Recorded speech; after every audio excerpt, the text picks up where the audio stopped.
Assalamualaikum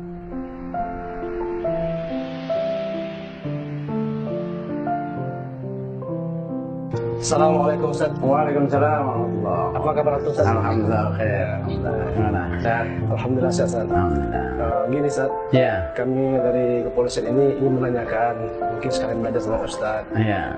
mengenai perkembangan situasi yang mana yang Islam kan sekarang didiskreditkan masalah teroris. Ya, ya. Jadi kami ini gimana cara menyikapinya gitu? Ya, ya, ya. Ya memang ini suatu yang menyedihkan ya, umat Islam di mana-mana diuji. Salah satu ujiannya adalah nama Islam dipakai oleh orang-orang tertentu Iya Ustaz. yang mengatasnamakan Islam untuk tujuan tertentu. Nah, yang ini kita harus prihatin dan juga mawas diri. Nah, dan harus kita pelajari, kita pahami siapa mereka dan apa betul mereka itu mengatasnamakan untuk Islam, mengatasnamakan Islam untuk Islam, kan begitu. Ya, yang kita lihat fenomena yang ada yaitu mengglobalnya terorisme di seluruh dunia. Tentunya kalau dunia, kita bicara dunia, bukan hanya agama Islam yang dipakai kan.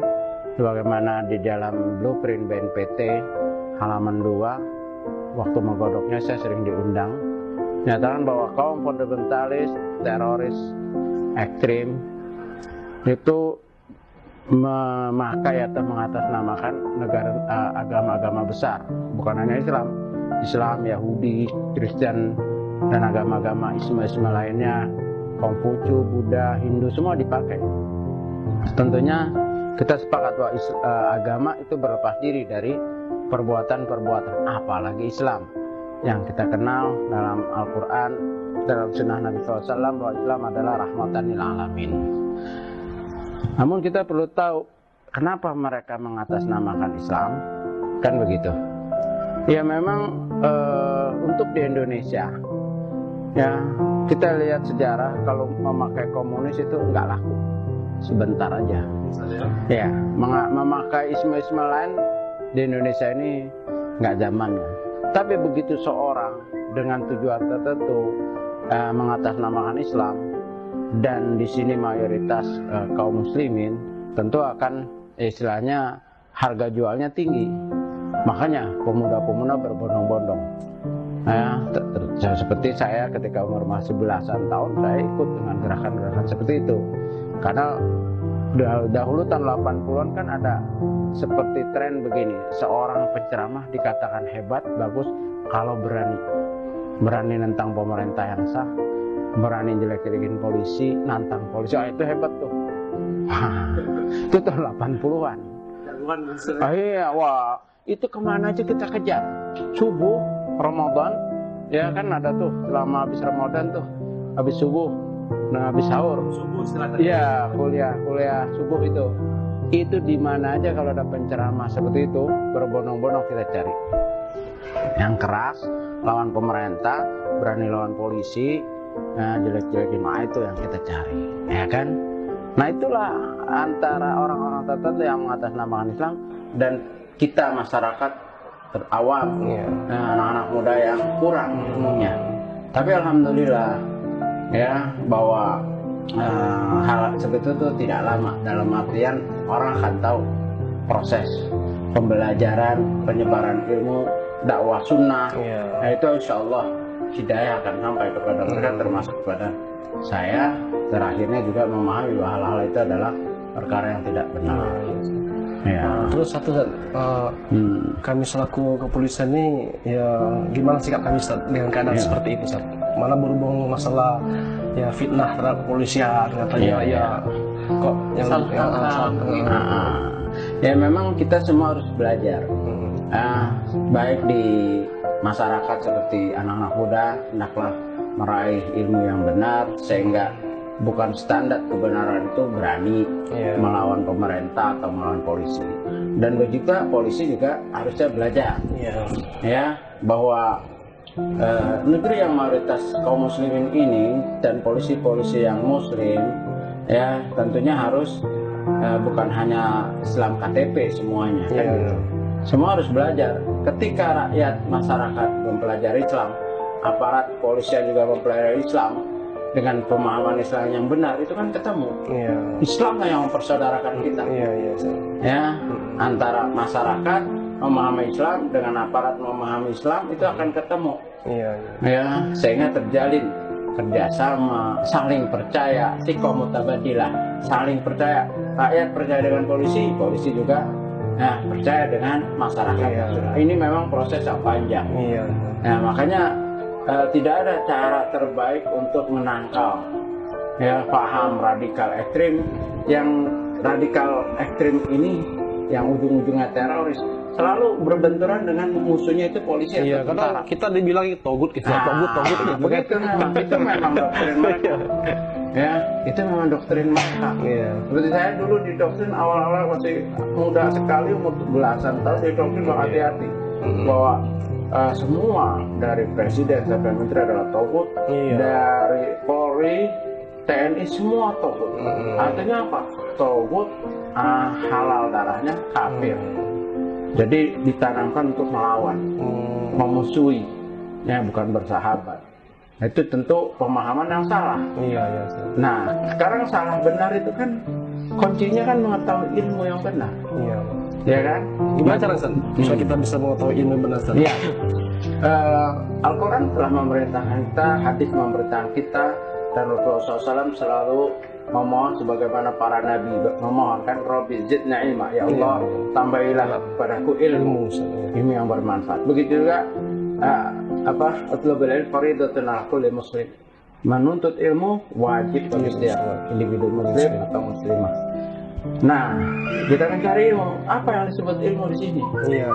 Ya, kan harus tahu juga. Nanti kata ilmu hitam lah gitu. Meleset itu katanya asal ilmu. Asal ilmu itu kan? Tidak, ulama telah mendefinisikan. Contohnya Ibnu Qayyim di dalam kitabnya Badail Fawaid menyatakan al-ilmu ma qala Allah wa ma qala Nabi wa ma qala sahabat. Ilmu adalah apa yang difirmankan Allah, disabdakan Nabi dan dinyatakan oleh para sahabat. Itu ilmu. Bukan berarti ilmu dunia itu tidak boleh. Boleh, silakan. Nah, kita di dunia kita masih perlu urusan dunia, walatan tanasibaka minad dunia. Tapi yang lebih penting adalah ilmu yang bermanfaat. Itu yang kita berdoa. Nabi berdoa untuk, dan ilmu yang bermanfaat, ilmu yang setia yang menemani kita di alam barzah. Jadi siapa saja, baik saudara sebagai aparat, sebagai anggota, tetap belajar ilmu. Sisakan waktu untuk benar kajian-kajian ilmiah. Boleh di radio sekarang udah ada, di TV sudah ada, di majelis-majelis ilmu. Cirinya apa sih? Cirinya tadi, penyampainya itu menyampaikan firman Allah, sabda Nabi, terus ucapan para sahabat.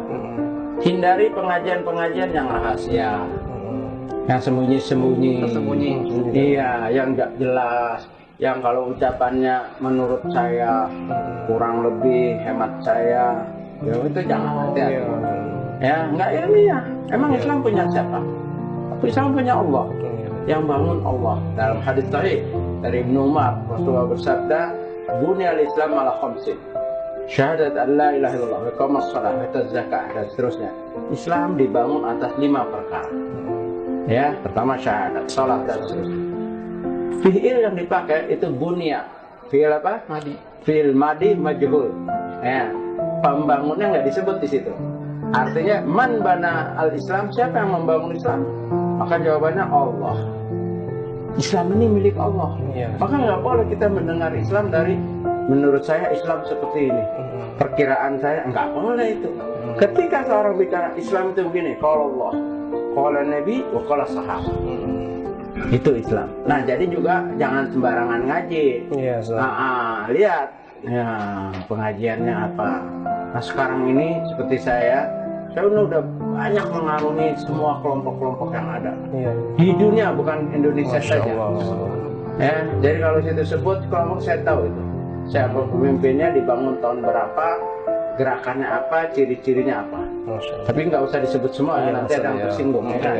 Yang jelas dari perjalanan ini saya ujung-ujungnya akhirnya saya merujuk kepada satu istilahnya Firqon Najah, kelompok yang selamat. Taifah Mansurah, ahlul hadith, yaitu as-sunnah salafi. Nah itu ciri-cirinya. Kalau ditanya orang Salafi, kalau ditanya siapa pemimpin kamu, Rasulullah SAW. Nggak ada yang namanya siapa sih yang mendirikan Salaf. Nggak ada. Tahun berapa? Tidak, dia akan kembali.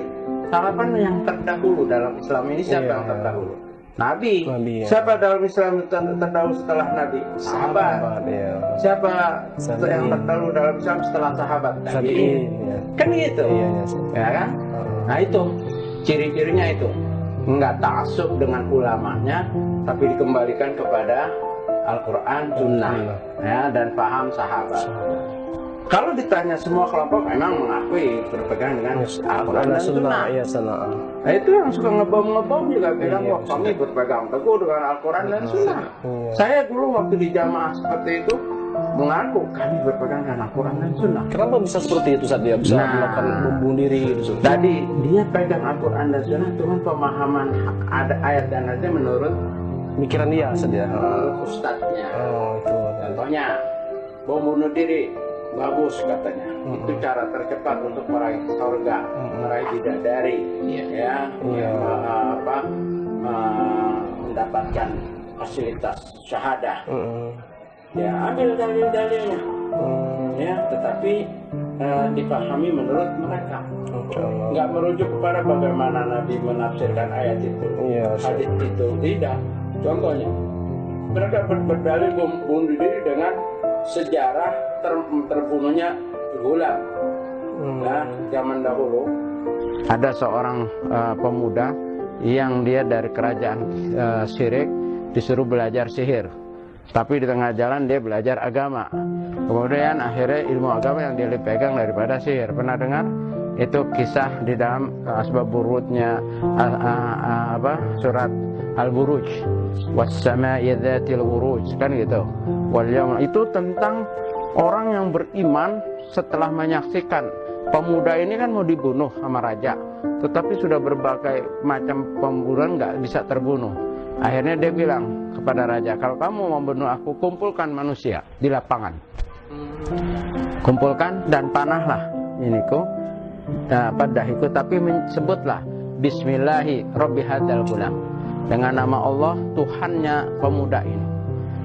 Jadi dipanah, dia mati, tapi orang yang menonton jadi beriman. Dalil ini kisah ini betul, tapi diambil dalilnya untuk bolehnya bom bunuh diri. Coba, itu pengambilan yang menurut akal saja, menurut ustadz-ustadznya. Dan itu telah dibahas oleh para ulama tentang salahnya, fatalnya mengambil dalil itu untuk bom bunuh diri. Beda, sekarang kita lihat. Ya kata Syekh, bapaknya daripada Profesor Abdul Razak Al-Badar, bapaknya Syekh Mohsin, menyatakan bahwa ini kias yang batil. Kenapa? Coba apa bedanya? Bedanya jauh. Kalau tadi Ghulam dia mati dipanah, tapi seorang beriman banyak. Kalau ini dia mati sendiri, orang malah yang malah benci. Kok Islam mengajarkan begitu? Orang benci. Nah, terus siapa yang beriman gara-gara bom bunuh diri? Coba. Bahkan yang sasarannya ada ibu-ibu hamil, ada orang satpam, petugas, orang mau belanja. Bahkan lagi yang naudzubillah di masjid. Kan ada kan? Dengar kan? Di Cirebon itu orang mau sholat, takbir, dia takbir juga meledak. Ini apa? Inilah dia memakai Al-Quran dan Sunnah, tapi pemahamannya dengan akal. Ini sesatnya di situ. Jadi jangan terburu kagum dengan pengakuan seorang berpegang dengan Al-Quran dan Sunnah. Alaman hatman, atas manhaj siapa dia berpegang? Yang benar adalah manhaj Ahlussunnah wal Jamaah, dikembalikan kepada sahabat, tabi'in dan tabi'in dan imam Ahlussunnah wal Jamaah. Syiah juga mengaku berpegang dengan Al-Quran dan Sunnah, tapi sunnahnya menurut imam-imam mereka. Yang disebut sunnah menurut Syiah adalah yang dikatakan imam. Imam Ali, Imam Hasan, Imam Husain, sampai Imam 12. Di luar itu nggak dipakai. Sahih Bukhari nggak dipakai, Sahih Muslim. Nah, mereka juga berpegang, aku berpegang dengan Al-Quran dan Sunnah. Terus mereka juga ngaku bahwa Al-Quran yang sekarang ini adalah nggak betul, nanti yang akan menggantikan Al-Quran. Tapi kalau di secara umum mereka mengaku seperti itu. Jadi hati-hati dengan pengakuan-pengakuan seperti ini, harus diuji. Ya. Terus Ustaz, di antara kelompok-kelompok mereka yang bom itu, kan mereka diberi pemahaman tentang kalau mereka meninggal bunuh diri, dijanjikan surga atau bidadari. Terus kenapa bukan ustadznya yang dulu gitu? Kenapa? Iya, betul. Kenapa bukan ustadz-ustadznya terlebih dahulu melakukan? Ya, begini, mereka juga tahu kualitas. Ada setiap anggota itu di kelompok-kelompokan. Ya sama lah sama pasukan. Ada pasukan yang harus maju dahulu, ada bagian strateginya. Jadi contohnya saya dulu kepengen pulang dari Afgan, bahkan saya kepengen waktu itu masuk ke Kabul, nggak mau balik lagi. Udah izin, udah bikin surat, nggak boleh. Jadi rupanya nih pemimpin-pemimpin orang seperti itu juga memilih orang yang dianggap nggak ada pengaruh, nggak bisa merekrut, nggak bisa berdakwah, pemikirannya kurang cerdas, apa, biar mati bunuh diri. Tapi orang-orang seperti punya pengaruh, pintar, nggak boleh. Buktinya saya nggak boleh, udah minta berapa kali sampai sekarang, alhamdulillah masih hidup. Karena saya menurut mereka, ya istilahnya punya kemampuan merekrut. Saya bukan merekrut orang Indonesia aja, orang Indonesia, Malaysia, Singapura, Filipina, Sabah, orang Eropa, orang Australia. Jack Ross itu kan boleh. Jack Ross, Musa Bennett, Yusuf Newman, itu banyak. Jadi kemampuan ini nggak boleh ikut bom bunuh diri. Ya karena masih banyak manfaatnya. Alhamdulillah saya nggak boleh kan, jadi masih hidup sampai sekarang, sampai dapat hidayah. Jadi memang itu bukan ustadz-ustadz takut, mau mereka. Saya pernah bikin surat kok, biarkan saya masuk Kabul, nggak usah ditanya lagi. Nggak boleh, malah ditarik dulu. Jadi pada intinya kita harus belajar. Cari apa istilahnya majelis ilmu yang ilmiah. Ciri ilmiah tadi kan sudah saya katakan, maqallah, maqalan nabi, maqalan sahabah. Dan biasanya ustadznya mau ditanya. Tapi kalau ngaji terus ditanya, ustadznya marah, udah wassalam. Ustadz ini dalilnya apa? Pakai dalil-dalil. Udah ikut aja, ini hati-hati. Udah nggak usah datang lagi. Ya, karena ilmiah itu kan seorang guru harus menjelaskan dalilnya. Jangan ketika ditanya marah, kan ada juga ustadz yang nggak boleh nanya. Pokoknya harus dengar sami'na wa ata'na, nggak usah nanya dalil. Misalnya kamu duduk satu pengajian, terus kamu bertanya, Ustadz, amalan ini kan ada dalilnya nggak Ustadz? Nggak usah. Dalil kamu nggak perlu tahu, yang penting amalin aja. Itu udah nggak usah ikut lagi, udah itu. Tinggalin aja. Karena nggak semua ustadz tuh bisa ditanya, terutama orang yang melakukan sesuatu yang memang nggak ada dalilnya, tapi dia udah buat. Akhirnya kalau ditanya dalil emosi, memang nggak ada. Yang begitu tinggalkan aja. Ciri ilmiah Al-Quran, Sunnah, paham sahabat, dan kalau ditanya ustadznya mau menjawab, menerangkan keilmiahannya sejauh mana. Yalah, syukur wa jazakumullah Ustaz atas masukannya, nasihat Ustaz terhadap kami. Alhamdulillah. Lah itu Ustaz ya. Assalamualaikum warahmatullahi wabarakatuh. Waalaikumsalam.